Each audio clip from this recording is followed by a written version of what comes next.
other relevant fields, such as psychology, while communicating the idea succinctly of what is being referred to and without being too cumbersome a term. It will suit. I have also made an attempt with this book not to offer a simple collection of visualization exercises intended to be served directly out of the can. Instead, while I do offer an example visualization or exercise from time to time, I have attempted to deliver a description of the processes involved such that you can develop and employ your own set of visualizations and techniques which are meaningful to you. It is my sincere hope that the energy worker who listens to this book will come away with a sufficient knowledge and understanding that they might be able to not only perform the exercises and methods I describe.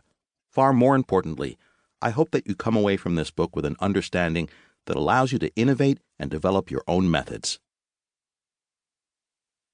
A Historical Introduction to Subtle Energy. A great number of spiritual practices from around the world allude to or directly work with some kind of subtle or psychic energy or force. Though called by many names, this energy tends to behave similarly enough throughout traditions that it is possible to study it as a thing unto itself, informed by a wide variety of traditions. It is difficult to say when the practice of subtle energy manipulation became a goal or practice unto itself, but in broad strokes, it seems to be a fairly recent phenomenon. While many traditions have worked with this energy, or alluded to it, or taught about it, it is rarely the focus of a practice. More commonly, it is merely understood as either a mechanism of action, by which a ritual, spell, meditation, or so on is efficacious, or it is a means to an end, where controlling it can be used to engage in the work of spiritual alchemy, the transformation of the self into something beyond the mundane. It would be far too involved to discuss every system's understanding of subtle energy in its own terms, and to them do proper justice. However, if one wished to commit to another system to learn more about its approach to subtle energy, there are a great number of choices.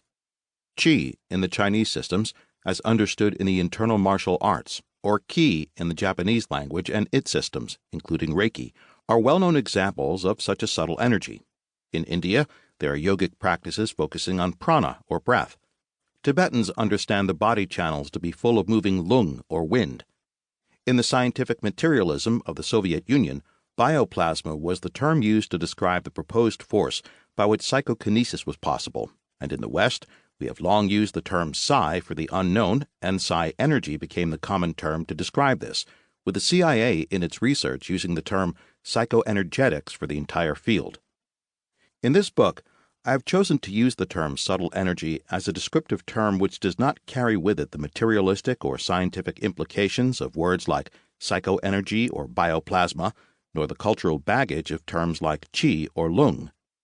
No matter what it's called, the general themes remain the same.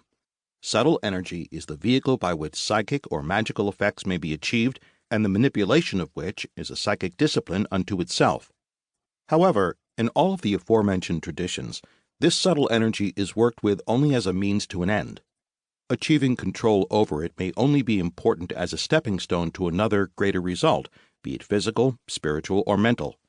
Indeed, often in the pursuit of spiritual paths, abilities related to psychic phenomena are achieved as a matter of course, rather than as a deliberate goal. The yogi achieves miracle powers not by seeking the miracle powers, but by seeking enlightenment. Along this path, powers may be developed, but they are a side effect rather than the goal. This kind of secondary focus is very common among spiritual paths. Similarly, even when psychic abilities are the goal, the direct manipulation of energy is not usually the aim.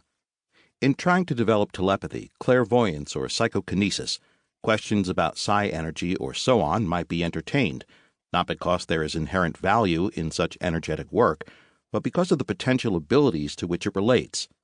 Interest in manipulating subtle energy directly as its own discipline is a fairly recent development. The work with this energy in the West became very popular along with the rise of spiritualism in the 19th century, and particularly with the Theosophical Society. See, for example, Blavatsky's The Secret Doctrine, in which she expounds on her theories in great detail, including concepts of the energy body. Spiritualism developed at the cusp of, or perhaps in response to, the scientific advances of the era. As it formalized in the late 1800s, it became subject to far more rigorous analysis. A spiritual medium now had to produce fairly grand results to be taken seriously.